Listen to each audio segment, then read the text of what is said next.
Sexual Abuse Has No Gender Preference, published by June Kavanagh on August 20th, 2018. We claim to be experts only when speaking about our own experience of abuse, but because we are women who were abused by a man, we tend to speak in general about female victims and male perpetrators. However, it's important to note that we do not intend to exclude male victims of sexual abuse when we do this. I've always felt strongly about gender inequality, not just because it's so unfair, but because it's a major contributing factor in all sexual abuse crimes. However, there's one female attribute that tips the scales a little in our favour that I'm very grateful for, and that is the ability to discuss our feelings. I've often thought that at some point in history, powerful men foolishly overlooked this feminine attribute. They must have viewed it as non-threatening, or they would have put a stop to it or curtailed it in some way. Instead, they thought, throughout the ages, men have smugly demeaned women's emotional intelligence through labelling it women's talk, women just being neurotic, nagging, or simply women engaging in gossip. They appeared to believe that women sharing their feelings held no value whatsoever, and often prided themselves on not possessing this female trait. Boy, were they wrong. Without our ability to discuss and explore our feelings, the issues around sexual abuse would never have come to light. We wouldn't have learned about the levels of harm it has left in its wake. Talking about how we feel is probably the most important tool we have to get us out of this mess. And let's face it, it is one hell of a mess. The first time I heard that boys were being sexually abused, I was genuinely shocked. I never expected it, and it added another dimension to this crime I hadn't expected. It was a lot for me to take in. The realisation that boys too were being sexually abused was probably the beginning of my change in attitude toward men. I had to consider them going through what I'd been through. It wasn't easy, and I wasn't very willing. I hated and resented men for so long because all my suffering had been at the hands of a man.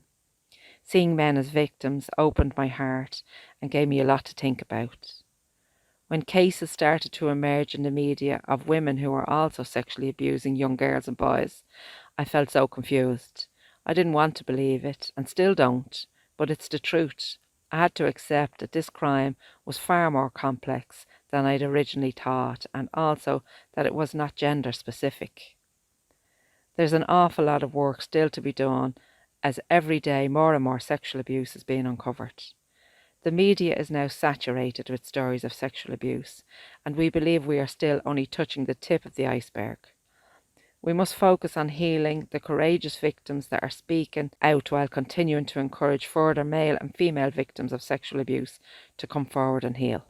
Female victims have the advantage because of their capacity to share how they feel. We need to make it safe for men to do the same. These men may be our husbands, sons, fathers or brothers. We all need each other, and there are many reasons why we have a duty to help men deal with their abuse. Firstly, we need to support and have compassion for those men who are actively discouraged against discussing their feelings, because we understand its importance in recovery. Men were always taught that sharing feelings was a weakness. If we do not help them to communicate and talk about how they feel, we will continue to see men remain trapped in their pain. Men who stay stuck in pain and hurt are destined to develop negative thinking patterns and behaviours that impact those around them.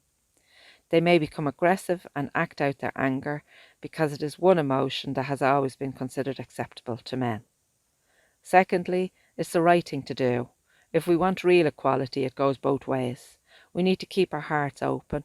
Our society will remain negatively impacted if even one person doesn't receive the help they deserve. It's fair to say that there are both victims and perpetrators of sexual abuse in all walks of life, here in Ireland, working at all levels in our society, infiltrating, influencing and manipulating all of our institutions. We simply have no way to measure the effect that this is having on our way of life. We need to consider how our lives are and will continue to be impacted and shaped by this fact, with the understanding that perpetrators and victims who have not received any help or support may be responsible for making decisions every day that affect our lives. it would be unreasonable to expect favourable or positive outcomes from damaged people. Men and women need to challenge what they were taught about their gender. What were you told was a man or a woman's role? Do you agree with it? What makes a man or a woman? Just what qualities, behaviours, attributes or feelings were assigned to each gender? What, as a woman or a man, were you told you should be aiming for in life? Ask yourself, is it now what you want? We must make it acceptable for men to express their vulnerabilities, share their fears and thoughts with us and their male friends. Ensure men that they will be gaining something, not losing. We could all be better at seeing and sharing our pain as an act of bravery, not one of weakness. The old saying that real men don't cry has to be eliminated from deep in our consciousness. Men must also get on board and acknowledge women's emotional intelligence and do their part to ensure equality. I've reached a point in my life where I realise I will never understand why or how one person can sexually abuse another. And it doesn't really matter. What does it matter if it's a girl or a boy, a man or a woman? Sexual abuse is always wrong and has no gender preference. It's time to understand that sharing our experiences and emotions without shame or concern of judgment is the only way forward for all of us. You've been listening to the Kavanagh Sisters blog posts.